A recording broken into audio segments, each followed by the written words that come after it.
because I refuse to not be first. Do we do enough? Well, I never shut up about it. It must have been about 16, 17. We nicked their guilt rings.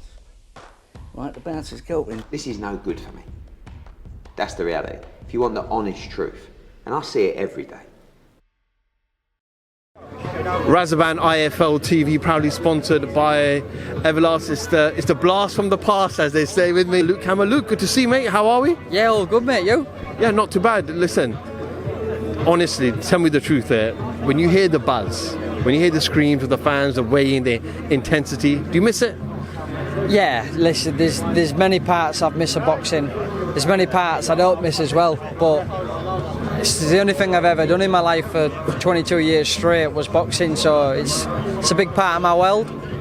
I mean, you're still relatively looking in decent shape. A lot of fighters blow up and then, as you know, love to eat and have a lot of dessert and sugar in their bodies. Always stay ready. Obviously, never know, an offer might come in one day. Billamsmith, you've known him, obviously he's trained with you, he spent a lot of time with you, got a personal relationship with him. Lawrence Okolie, I think he came just slightly after yourself, I can't remember. No, he's been in the gym a long time. For at least a year and a half he was in the gym while I was in the gym, and Chris witnessed many rounds of sparring between them both. They're both great people, and obviously both great fighters as well, and from where Chris has been to where he is now is incredible, and obviously Lawrence has been doing great as a world champion and defending every time, and it's going to be a great fight.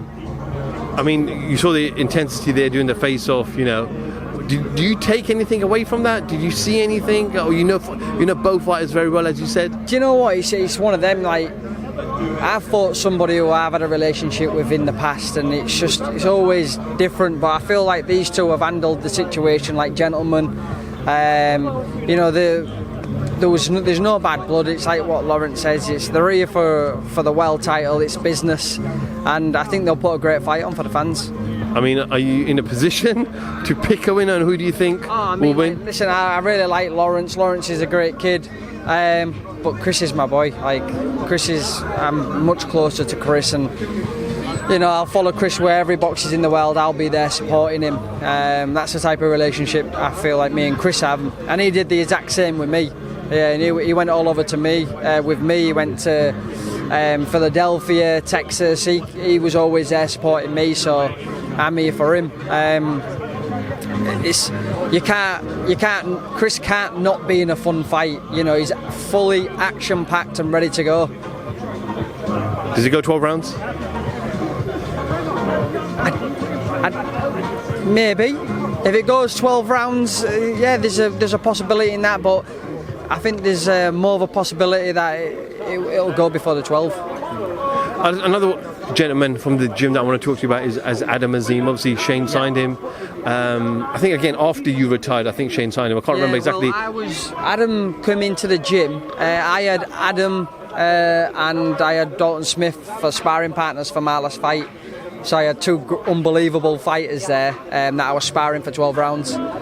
One thing that Shane has said that I've caught on to is that when someone comes to spar Luke sometimes needs a couple of rounds or a sparring session. The next time that person comes in the ring, Luke figures them out and beats them down. And he goes, it wasn't like that with Adam. Adam gave Luke a lot of hard work. Yeah, it was much more amateur than he certainly is now. He's sitting on his shots a lot more now. But yeah, it was very hard to hit. Very hard to hit. And his hand speed was next level.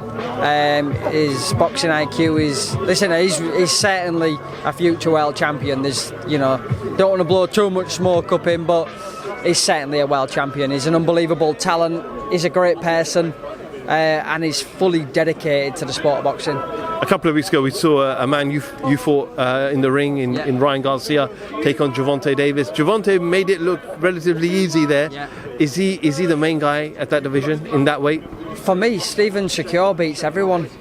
I think he's one of my top 3 pound for pounders. I think he's just an unbelievable talent. I feel like he beats them all at 135. really do. But yeah, I watched the fight. Tank did an unbelievable job.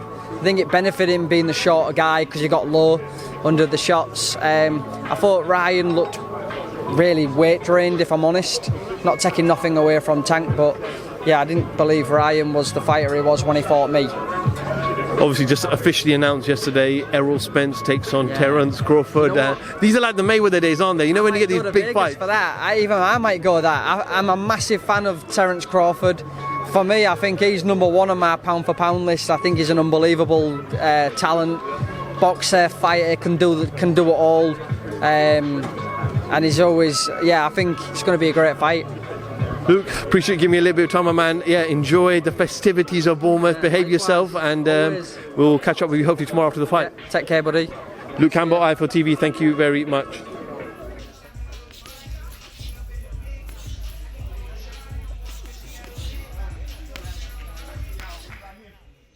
Because I refuse to not be first. Do we do enough? Well, I never shut up about it. It must have been about 17, 16, 17. We nicked their guilt rings. Right, the bouncer's guilt ring. This is no good for me. That's the reality. If you want the honest truth, and I see it every day,